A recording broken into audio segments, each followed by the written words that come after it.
Kalau ada salah satu kemampuan yang bisa dilatih, kalau teman-teman pengen jadi leader adalah salah satunya adalah kemampuan mendesain pekerjaan, yaitu bagaimana pekerjaan ditata di organisasi sehingga setiap orang mendapatkan tanggung jawab yang pas.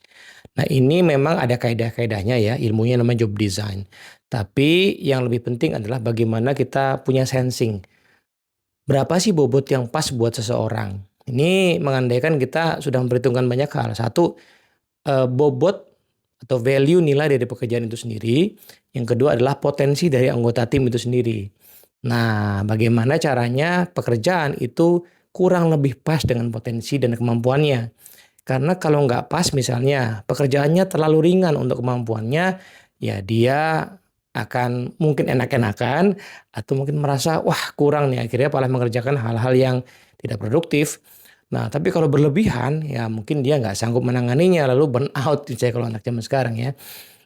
Maka dari itu penting untuk kita berlatih sensing ya teman-teman ya. Ini pekerjaan ini bisa kerjakan berapa lama, berapa jam, butuh effort berapa besar, dan pada saat yang sama dia membutuhkan kemampuan seberapa banyak. Nah, kadang-kadang sesuatu tuh bisa dikerjain sama seseorang, tapi orangnya harus menguasai skill tertentu dulu, menguasai kemampuan yang memudahkan dia mengerjakan pekerjaan. Jangan manual kalau bisa otomatis misalnya begitu ya. Sebaliknya, kalau ternyata dia membutuhkan kemampuan analisis, berpikir mendalam, kreatif yang dia belum kuasai, ya tentu saja pekerjaan itu pun juga akhirnya belum bisa dikerjakan dengan optimal.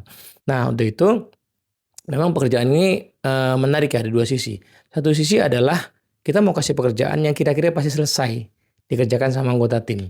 Tapi pada saat yang lain, kadang-kadang kita ngasih pekerjaan supaya dia justru effort, supaya kemampuannya meningkat sebagai proses pengembangan juga. Nah, di situ ada proses eh, bermain dengan risiko, istilahnya calculated risk gitu ya.